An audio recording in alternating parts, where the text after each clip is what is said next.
नमस्कार बच्चों। हाँ हाँ, गुड मॉर्निंग बोलिए। Very good. कैसे हैं आप लोग? बहुत बढ़िया। तो डिवेंचर शुरू किए थे, है ना? और डिवेंचर चैप्टर में इशू ऑफ डिवेंचर का बात हो रहा था। फर्स्ट पार्ट क्लियर कर लिए हम लोग कि भाई डिवेंचर कैसे इशू होता है, ठीक ना? और उसको इशू का जो पूरा सिस्टम है वो शेयर से ही मिलता जुलता है। अगर अदर देन कैश कंसिडरेशन भी डिवेंचर इशू हुआ है तो उसमें क्या एंट्री करना है। फिर हम लोगों ने ये भी देखा कि डिवेंचर जो है एज ए कोलेटरल सिक्योरिटी भी इशू हो सकता है। उसमें दो मेथड पढ़े थे, एक बार देख लेते हैं। वो बैंक लोन वाला एंट्री मैंने नहीं लिखा था ना, कि अगर तुम बैंक से लोन लोगे तो bank account debit to bank loan होगा ना, बैंक लोन होगा। कुछ बच्चे बोल रहे हैं कि सर आप ये वाला एंट्री नहीं लिखे हैं। तो पहले तो मैंने लोन ले लिया और फिर मैंने डिवेंचर एज ए गिरवी मैंने कोलेट्रल एडिशनल सिक्योरिटी के तौर पर डिवेंचर दे रहा हूँ। तो मेथड नंबर 1 में था कि नो एंट्री। अगर मेथड नंबर 2 फॉलो कर रहे हो, ये मेथड नंबर 1 है मान लो, और मेथड नंबर 2 फॉलो कर रहे हो तो ये एंट्री तो दोनों में ही होगा। यहाँ पे होगा debenture suspense, debenture suspense account debit to 12% debenture, है ना? ये बात सीखे थे हम लोग। ये कब? जब debenture as a collateral security होगा। लेकिन आज कुछ अलग इंपॉर्टेंट बात जानना है। वो क्या है? चलिए समझते हैं। देखो, डिवेंचर जब इशू होता है ना, तो डिवेंचर इशू करते समय ही हमें ये बात तय करना पड़ता है कि हम इसको रिडीम कैसे करेंगे, ठीक ना? तो रिडीम मतलब डिवेंचर को वापस लेना और डिवेंचर होल्डर को पैसा देना। डिवेंचर होल्डर जो हमारा डिवेंचर खरीदा है उसको हम क्या करेंगे? बोलेंगे भाई ये पैसा पकड़ो और अब बात खत्म करो, हमारा तुम्हारा रिश्ता खत्म। डिवेंचर होल्डर को हमें पेमेंट करना पड़ेगा, ठीक ना? तो अब ये जो डिवेंचर होल्डर को पेमेंट करने का बात आ गया, ये कैसे होगा? तो अब दो तरीका से बात हो सकता है कि इशू के टाइम पे आपने बोला था कि भाई बात ऐसा है कि 100 का डिवेंचर हम तुमको 100 रुपया में दे रहे हैं, ठीक ना? मतलब इशू एट पार। जब 100 का डिवेंचर तुम 100 में ही किसी को दो तो इसको बोलते हैं इशू एट पार, ठीक है? Issue at par. और ठीक है सर, जब आप रिडीम करोगे तब कितने में करोगे? तब भूल तो नहीं जाओगे ना कि 100 रुपया हमसे लोन लिए, उस दिन बोलोगे कि नहीं 80 रुपया ले लो, 90 रुपया ले लो। हम बोले ना ना, एकदम 100 रुपया ही आपसे वापस, 100 रुपया वापस आपको दिया जाएगा, ठीक ना? इसका मतलब 100 रुपये का डिवेंचर 100 में ही बिका, और हमने जब उससे वापस उसको रीपेमेंट किया तो 100 रुपये ही किया। मतलब issue at par and redemption at par ही हो रहा है। इशू भी पार पे हुआ है और रिडम्पशन भी पार पे हो रहा है। अच्छा, कोई और उपाय? मान लो डिवेंचर होल्डर जो हमें लोन देने वाला था, मेरा डिवेंचर खरीदने वाला था, इस लालच में फंसा नहीं। ये क्या प्रिंसिपल टू प्रिंसिपल ही दे रहा है आदमी, तो मैंने उसको लालच थोड़ा बढ़ा दिया। बोला भाई एक काम करो, 100 रुपये आज दो, मैं तुमको 120 रुपये दूंगा। तो जो 20 रुपया एक्स्ट्रा मैं तुमको दूंगा रिडम्पशन के टाइम पे, ठीक ना?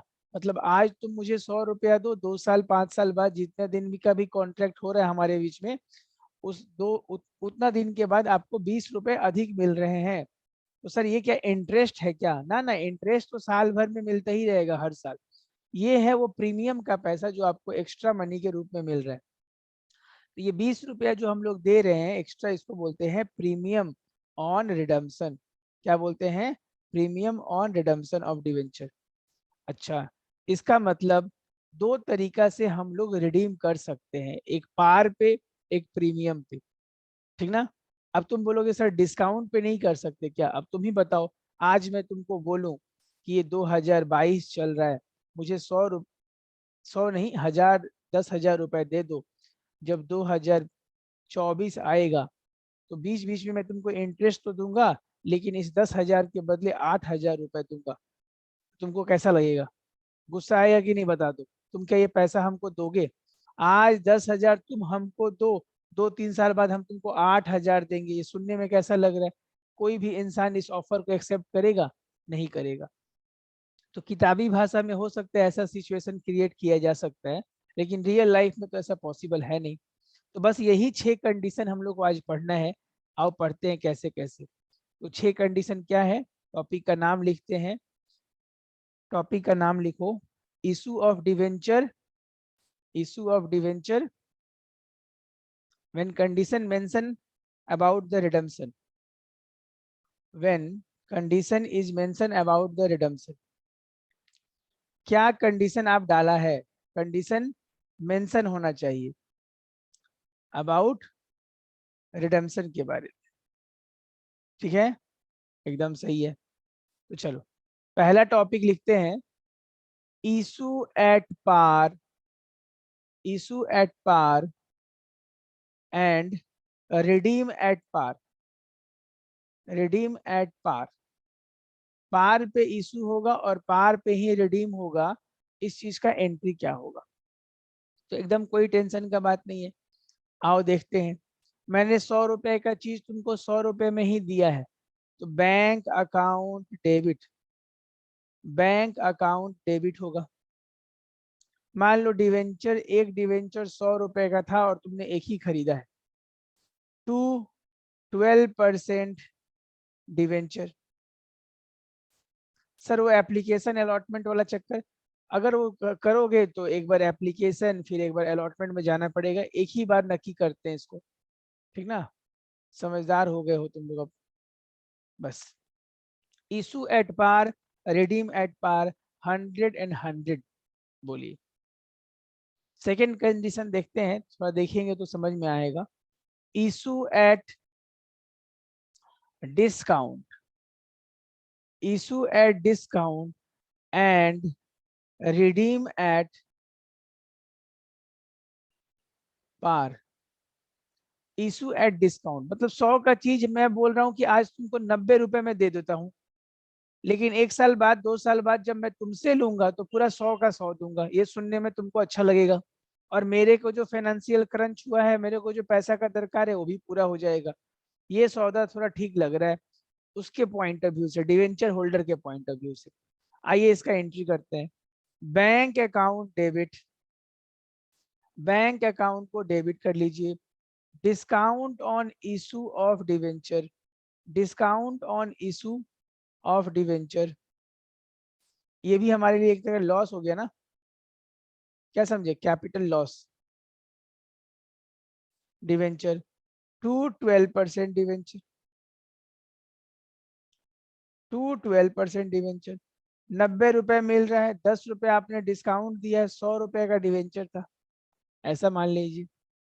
ठीक है, बोलिए।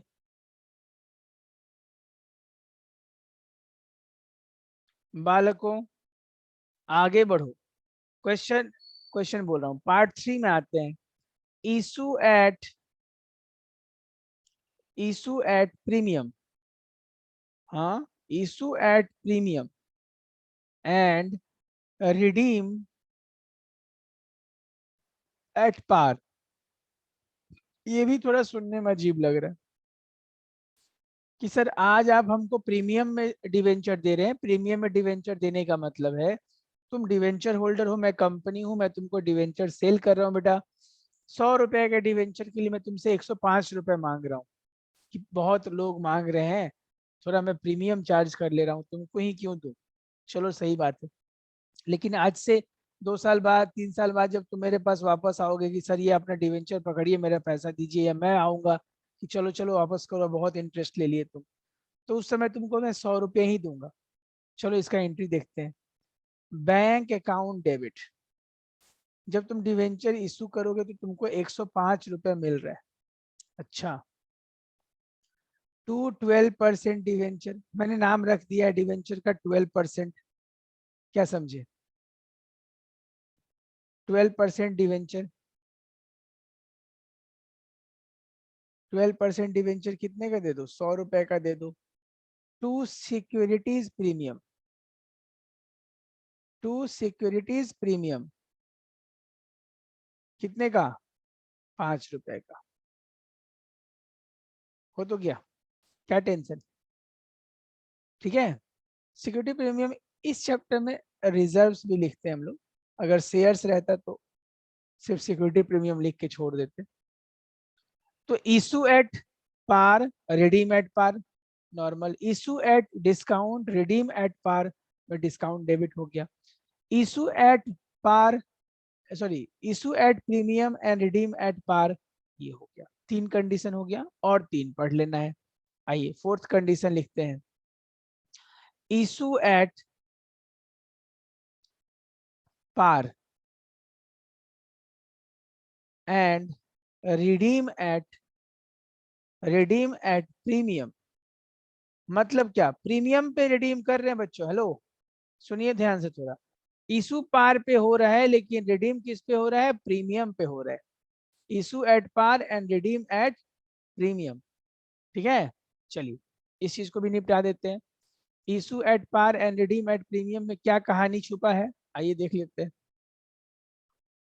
चलिए, तो इसमें बैंक में तो उतना ही पैसा आएगा। अच्छा, मान लो मैंने इशू किया है पार पे, तो 100 का 100 ही मिलेगा। ठीक है सर। टू 12% डिवेंचर,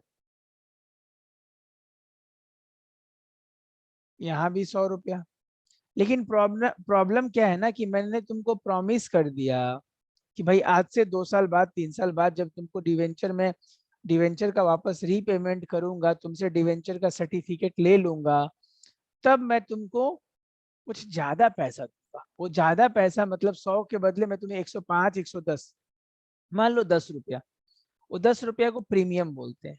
तो वो 10 रुपया मुझे देना है 2 साल बाद, ठीक ना? तो मेरे ऊपर वो एक लाइबिलिटी हो गया, इसीलिए उसको क्रेडिट करते हैं। तो to premium on redemption, to premium on redemption एक तरह का मेरे ऊपर लाइबिलिटी हुआ कि नहीं, बताइए आप लोग, बताइए मित्रों। 10 रुपए का लाइबिलिटी आ गया ना, कि अरे हाँ आपको तो 10 रुपए एक्स्ट्रा देना है, उसको आपने प्रॉमिस किया है, प्रीमियम पे आपने वादा कर दिया था। और जो ये मैं एक्स्ट्रा खर्चा अभी अपने सर पे ले लिया 10 रुपया का, ये आज के दिन में लॉस भी तो है। कंजर्वेटिव प्रिंसिपल ऑफ अकाउंटिंग बोलता है कि कोई भी एंटीसिपेटेड लॉस हो उसको अकाउंटिंग करना चाहिए, है कि नहीं? तो उस हिसाब से ये जो 10 रुपया है, यही वाला 10 रुपया, ये देखो जिस पे स्टार कर रहा हूँ, ये वाला, यही 10 रुपया यहाँ पे loss on issue, loss on issue of debenture बोलकर आ जाएगा। Loss on issue of debenture बोल के 10 रुपए यहाँ पे आ जाएगा। बस हो गया, सेम है दोनों। जितना प्रीमियम में पैसा जाएगा वो लॉस ऑन इशू बोल के वहां आ जाएगा। ये नया था, थोड़ा देख लीजिए आप एक बार। कुछ कंफ्यूजन है तो इसमें बात कर लीजिए आप हमसे। क्या हुआ सर, ये प्रीमियम ऑन रिडम्पशन क्रेडिट क्यों हुआ सर? क्योंकि ये पैसा मैंने आपको वादा किया है 2 साल बाद आपको दूंगा, 3 साल बाद। ये एक्स्ट्रा मनी है। 100 रुपए के, 100 रुपए का बात हुआ था, आपको 110 रुपए दिया जा रहा है, 10 रुपया मेरे ऊपर लाइबिलिटी है। लेकिन सर वो लाइबिलिटी एक्स्ट्रा आप ले क्यों रहे हैं? क्योंकि मुझे अभी पैसे का दरकार है। इसका मतलब आपने डिवेंचर खरीदते समय ही नुकसान कर लिया 10 रुपए का। हाँ हाँ, एकदम सही बात है। ये नुकसान में भी आएगा, 2 जगह आता है ये पैसा। यानी प्रीमियम का पैसा प्रीमियम में भी आएगा, लॉस में भी जाएगा। चलिए अब तीसरा के चौथे के बाद 5वां कंडीशन का बारी है। आइए, issue at par, issue at par and redeem, and redeem at premium, and redeem at, नहीं वो तो प्रीमियम हो गया ना। इशू एट डिस्काउंट कर दो, issue at discount, issue at discount and redeem at premium. चलिए, तो इस बार आपको बैंक में पैसा थोड़ा कम मिलेगा क्योंकि आपने डिस्काउंट में इशू किया है। बैंक अकाउंट डेबिट, मान लो बैंक में 90 रुपए ही मिल रहे हैं। अच्छा, टू 12% डिवेंचर लिख दिया यहाँ पे। डिवेंचर जो है ना, वो अपने नॉमिनल वैल्यू से ही क्रेडिट होगा। मतलब 100 का चीज है तो 100 से ही क्रेडिट होगा, उसको तो कोई छेड़छाड़ नहीं सकता। ठीक है सर। सर आपने प्रीमियम का वादा किया है क्या? हाँ जी किया है। तो to premium on redemption, to premium on redemption. एक बच्चा पूछ रहा है कि सर ये प्रीमियम ऑन रिडम्पशन और सिक्योरिटी प्रीमियम सेम है क्या? ना ना, ये प्रीमियम वो है जो मैं तुमको प्रॉमिस कर रहा हूँ कि मैं जब तुमको वापस पेमेंट करूंगा तो थोड़ा ज्यादा दूंगा। ताकि तुमको अच्छा लगे कि अरे सर की कंपनी में मैंने इन्वेस्ट किया तो मुझे ज्यादा रिटर्न मिल रहा है, इंटरेस्ट तो मिल ही रहा है प्लस प्रिंसिपल के संग कुछ ज्यादा वैल्यू, और इसी लालच में तुम हमारे पास इन्वेस्ट कर रहे हो। लेकिन सिक्योरिटी प्रीमियम क्या था, मैंने जब तुमसे डिवेंचर लिया तो 100 रुपए का दिया, उल्टा तुमसे एक्स्ट्रा 5 रुपया ले लिया कि तुम मेरे को भरो प्रीमियम, ये तुमको देना पड़ेगा मुझे। तो अगर मेरे बुक्स में बात हो रहा है तो सिक्योरिटी प्रीमियम मेरे लिए तो इनकम जैसा बात हो गया, फायदे का बात हो गया। लेकिन प्रीमियम ऑन रिडम्पशन मेरे बुक्स में बात हो रहा है, कंपनी के बुक्स में बात हो रहा है, तो नुकसान का बात है, लॉस का बात है। अच्छा, क्योंकि आप ज्यादा वादा कर दिए। मान लीजिए ये 15 रुपए का था। अच्छा, तो ये 15 रुपया तो यहाँ पे बोलना पड़ेगा loss on issue, loss on issue बोलना पड़ेगा, लॉस ऑन इशू बोल के डेबिट करना पड़ेगा 15। और सर आप याद कीजिए, 10 रुपए का नुकसान तो आपको वैसे भी लग रहा है कि 100 का सामान आप 90 रुपए में बेच रहे हैं। हाँ हाँ, तो उसको भी लिख लीजिए, डिस्काउंट ऑन इशू। सर इन दोनों को ऐड करके डेबिट कर सकते हैं क्या? एकदम कर सकते हैं, बहुत बुक में ऐसा किया जाता है। तो ये देखिए 100 रुपए का हिसाब, 90 + 10, और ये 15 रुपया जो प्रीमियम कर दिया उसको भी लिख दिया डेबिट साइड में। ये थोड़ा एंट्री ध्यान से, अगर इसमें कुछ नहीं समझ में आप लॉजिक को पकड़िए। बैंक तो डेबिट होना ही था, क्योंकि पैसा कम मिल रहा है, डिस्काउंट में इशू कर रहे हैं, इसलिए डिस्काउंट हमारे लिए नुकसान है, इसलिए डिस्काउंट को भी डेबिट करना पड़ा। अच्छा, और लॉस ऑन इशू क्यों करना पड़ा? क्योंकि ये प्रीमियम जो एक्स्ट्रा देना पड़ रहा है सेम टाइम पे लाइबिलिटी भी है। और लाइबिलिटी क्यों है? क्योंकि एक हमने एक्स्ट्रा नुकसान अपने ऊपर ले लिया है जिसका पेमेंट किया नहीं है, फ्यूचर में करेंगे। तो लाइबिलिटी में क्रेडिट हो रहा है और उधर डेबिट से, सॉरी, इधर क्रेडिट हो रहा है और उधर डेबिट हो जा रहा है बेटा। अब चलते हैं सिक्स्थ वाले एंट्री में, थोड़ा इसको अच्छा से लिखो। सिक्स्थ वाले एंट्री में आ जाओ। ये क्या टॉपिक है? Issue at premium, issue at premium and redeem at premium. वाह, दोनों ही आदमी एकदम जिद पे अड़ा हुआ है कि भाई हम लोग प्रीमियम अपना छोड़ेगा ही नहीं। आइए देखते हैं, issue at premium and redeem at premium, ये कैसा कंडीशन हो गया सर? आइए, तो सबसे पहले बैंक को तो डेबिट करना ही पड़ेगा, बैंक अकाउंट को डेबिट करना पड़ेगा। ठीक है सर, मान लीजिए कितना में इशू हो रहा है प्रीमियम पे, तो 105 रुपए, तो 12% डिवेंचर लिख देते हैं बीच में, तो 12% नीचे ही लिखो, जगह कम पड़ेगा। 12% डिवेंचर, नरेशन लिखना मत भूलना बेटा। एक बात याद रखिए, ऑनलाइन में प्रैक्टिस करते करते हम लोग नरेशन लिखना भूल गए हैं। बार बार आपको ये जब भी आप घर में लिखें, मजाक मजाक में भी आप छोटा सा नरेशन लिखते चले ताकि आपके हैबिट पे रहे। अदरवाइज एग्जाम में 100% चांस है जो ऑनलाइन क्लासेस कर रहे हैं बच्चों, उनका नरेशन छूट जाएगा, और छूट जाएगा तो उस बात के लिए नंबर भी कट जाएगा। तो 12% डिवेंचर यहाँ पे दे दिया। टू, प्रीमियम में इशू हुआ है तो सिक्योरिटी प्रीमियम रिजर्व को तो क्रेडिट करना ही पड़ेगा। बोलो। हाँ सर, सिक्योरिटी प्रीमियम रिजर्व कितना? मान लीजिए 5 रुपया, वहां दिख भी रहे। सर कुछ रिडम्पशन के बारे में बताइए, रिडम्पशन पे क्या कर रहे हैं आप? 100 का 100 वापस कर रहे हैं कि कुछ अपने माथा पे नुकसान ले रहे हैं? ले रहा हूँ बेटा, नुकसान तो लूंगा ही। कितना ले रहे हैं सर बताइए? अरे 10 रुपए का नुकसान हो गया। तो to premium on redemption, to premium on redemption सब क्वेश्चन में मेंशन होगा। यहाँ पे मैं बता रहा हूँ अपने से, वहां पे क्वेश्चन में ये सेम चीज डेबिट हुआ है तो इसको, क्रेडिट हुआ है तो डेबिट भी करना पड़ेगा। लॉस ऑन इशू बोलकर, loss on issue of debenture, loss on issue of debenture बोलकर डेबिट कीजिए 10 रुपए। आप मिलाइए, 115 रुपए से डेबिट, 115 रुपए से क्रेडिट, बात हो गया बराबर। बैंक में 105 रुपया क्यों आया सर? क्योंकि 5 रुपया प्रीमियम पे इशू हुआ था।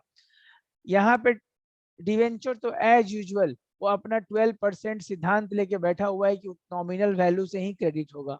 सिक्योरिटी प्रीमियम रिजर्व क्यों आया सर यहाँ पे बता दीजिए? क्योंकि मैंने शेयर, सॉरी, डिवेंचर जब इशू किया तो उसको प्रीमियम पे किया। तुमको मैं बोल रहा हूँ, तुम मेरे डिवेंचर होल्डर बनने वाले हो कि भाई तुमको एक्स्ट्रा पैसा देना पड़ेगा, तुमने मान लिया, दे भी दिया, फिर तुम भी बोल रहे हो कि नहीं सर जब आप हमको वापस करेंगे तो आप भी प्रीमियम पे करेंगे। चलिए भाई मैंने भी मान लिया, तो मेरे लिए ये 10 रुपए का नुकसान है। तुम बोलोगे सर 5 रुपए का फायदा भी तो है, आपस में सेटअप कर लेते, सिर्फ 5 का ही लिखते। ना ना, ये कंपनी अकाउंटिंग है। कंपनीज अकाउंटिंग में बेटा रूल रेगुलेशन बहुत फॉलो करना पड़ता है।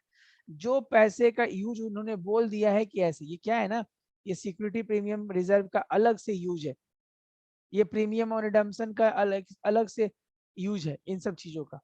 तो जिस काम के लिए जिसको बनाया गया है उसी को डेबिट और क्रेडिट करना पड़ेगा। सोल प्रोप्राइटरशिप नहीं है, जैसे मन तैसे दिखा देंगे, ठीक ना। तो ये कंपनीज अकाउंटिंग है, थोड़ा रूल फॉलो करेंगे। यहीं पे थोड़ा हम लोग सैकिंग हो जाते हैं कि भाई हम लोग सोच रहे थे ऐसा हो जाना चाहिए था वैसा। एक बार ये 6 का 6 जर्नल एंट्री में क्लैरिटी लाइए आप। इस चैप्टर का मेन जिस्ट यही है, ठीक ना। उसके बाद एक डिस्काउंटिंग राइट ऑफ करना है, और थोड़ा सा इंटरेस्ट का कैलकुलेशन जो एज यूजुअल जो पहले शेयर्स में था, ठीक है। और एक बात होगा इसमें, वो बैलेंस शीट में डिवेंचर को दिखाते कैसे हैं, ठीक। तो एकदम सिंपल 6 का 6 एंट्री रिवाइज कीजिए एक बार, 1 मिनट का टाइम देता हूं आपको। 6 का 6 जर्नल एंट्री रिवाइज हो गया। क्या क्या कंडीशन था भाई, एक बार वापस बोल दो, दिमाग में डाल लो इस बात को। Issue at par, redeem at par. Issue at discount, redeem at par. Issue at premium, redeem at par. अब ये इशू का 3 तरीका हो सकता है, पार, डिस्काउंट, प्रीमियम, ठीक ना। देखिए रिडीम का जनरली 2 ही तरीका बनाया गया है, एक पार और प्रीमियम। डिस्काउंट में भी कर सकते हैं, लेकिन वो सुनने में अजीब लग रहा है, बुक में तो है भी नहीं तुम्हारे सिलेबस में, तो उसको भाई पढ़ के टाइम बर्बाद नहीं करते, ठीक है। अब एक छोटा सा बात कि सर ये जो डिवेंचर इशू होता है उसको बैलेंस शीट में दिखाएंगे कैसे। तो बैलेंस शीट का जो फॉर्मेट है हमारा, उसमें डिवेंचर कहाँ जाता है, लाइबिलिटी साइड में जाएगा, नॉन करेंट लाइबिलिटी में। बताओ लाइबिलिटी साइड में कहाँ जाएगा, नॉन करेंट लाइबिलिटी में जाएगा, हाँ या ना। हाँ सर। और डिवेंचर के नॉन करेंट लाइबिलिटी के अंदर भी डिवेंचर कहाँ जाएगा, long terms borrowing, long term borrowings के अंदर जाएगा, है ना। और नोट देना पड़ेगा कि भाई कौन सा डिवेंचर कितने पैसे का आपने इशू किया है। ये तो लाइबिलिटी साइड का बात हो गया। और सर एसेट साइड में क्या होगा, एसेट साइड में अगर हम डिवेंचर इशू करेंगे तो हमें कैश या बैंक में पैसा मिलेगा, तो उसको कैश एंड बैंक या cash and cash equivalent, cash and bank ही यूज करो, cash and bank balance, cash and bank balance ये वर्ड यूज कर लेते हैं, बस हो तो गया। ये दोनों इक्वल होने का, इधर भी इधर भी, जितने का भी तुम डिवेंचर इशू किए, ठीक ना, बस इधर लिख दो इधर लिख दो।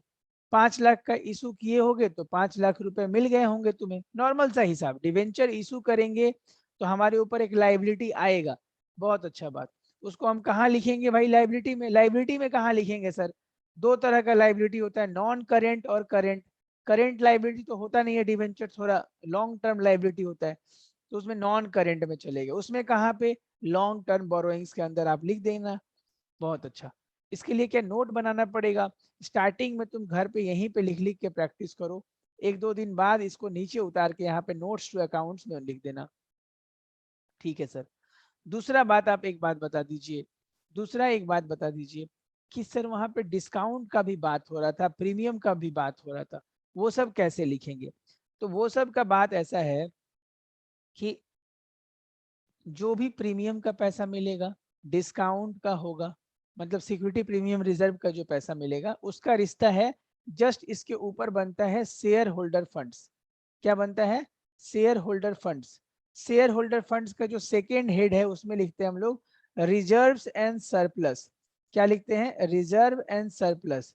रिजर्व एंड सरप्लस के अंदर जाएंगे हम लोग, और वहां लिख देंगे हमारे पास क्या हाल समाचार है, जितना भी हमारे पास सिक्योरिटी प्रीमियम का पैसा है वो यहाँ लिख देंगे। सर अगर हमारा नुकसान हो गया है, लॉस हो गया है, तो उसको पीएल से राइट ऑफ किया जाता है। अगर पीएल का बैलेंस नहीं है तो नेगेटिव लिख देंगे। मान लो तुमने 5 लाख का डिवेंचर इशू किया, ध्यान से सुनना, और तुमको नुकसान हो गया 50,000 का, 10% लॉस पे किया, तो मिला तो 4,50,000 ही, हाँ या ना। 10% नुकसान हो गया ना, तो कैश में तो 4,50,000 ही मिला। लेकिन डिवेंचर के सामने तो 5 लाख ही लिखना पड़ेगा, वो अपना नॉमिनल वैल्यू से ही क्रेडिट होता है। अच्छा, तो सर वो जो 50,000 का नुकसान हुआ उसको कहाँ लिखे, उसको रिजर्व एंड सरप्लस में 50,000 ऐसे नेगेटिव लिखेंगे। अच्छा ठीक है, समझ में आ रहा है। ये इसी चीज को तुमने प्रीमियम पे इशू किया होता, मान लीजिए प्रीमियम पे इशू किया होता, तो आपको हो सकता है 5 लाख के बदले 5,10,000 मिल जाता, तो आप 5,10,000 लिखते। 5,10,000 नहीं, यहाँ नहीं, कैश में लिखते, माफ कीजिए। डिवेंचर तो अपने 5 लाख वाले वैल्यू से ही क्रेडिट होगा, यहाँ पे जो कैश है वो हो जाएगा हमारा 5,10,000। 5,10,000 कैश मिलेगा ना, क्योंकि 10,000 तुमने प्रीमियम पे इशू किया है, और 10,000 यहाँ चला जाएगा। देखो एसेट्स लाइबिलिटी इक्वल हो गया कि नहीं, लाइबिलिटी भी 5,10, ये दोनों मिलके लाइबिलिटी, ये दोनों मिल, ये अकेला एसेट्स। तो ऐसा एकदम इजी, हार्डली 3 हेड अफेक्ट होगा। अगर डिवेंचर इशू होता है तो लॉन्ग टर्म बोरोइंग्स और कैश तो होना ही है, लेकिन अगर डिस्काउंट का चक्कर, सिक्योरिटी प्रीमियम का चक्कर आ गया, उसमें क्या करना है, रिजर्व से दिखा देना है, ठीक ना। तो इसको एक दो बार रफ में प्रैक्टिस करना है, पहले ही टेंशन नहीं ले लेना है कि इसको एग्जाम में कैसे शो करना है। अगर आता भी ये क्वेश्चन तो ये 2-2.5 नंबर का आ जाएगा, रिप्रेजेंट करने के लिए कर दिया जाएगा, ठीक है। फॉर्मेट बना के इधर थोड़ा अमाउंट अमाउंट का कॉलम लिख के इज्जत से ऊपर में पर्टिकुलर, और अब नया वाला बैलेंस शीट जो कंपनी का है, जो आप पहले नहीं देखते थे पार्टनरशिप में और सोल प्रोप्राइटरशिप में, उसमें 5 हेड है, share holder funds, liability side, non current liability और करेंट लाइबिलिटी। 3 हेड ऊपर हो गया, 2 हेड नीचे। Non current assets, current assets, जिनका इस चैप्टर में अभी तो उनका कोई रोल है नहीं, ठीक है। अब नेक्स्ट पार्ट में मिलेंगे, उसमें हम लोग चर्चा करेंगे कि कैसे हम लोग इंटरेस्ट को डील करते हैं, ठीक है। तब तक पढ़िए और बढ़िया से पढ़िए, रखता हूँ।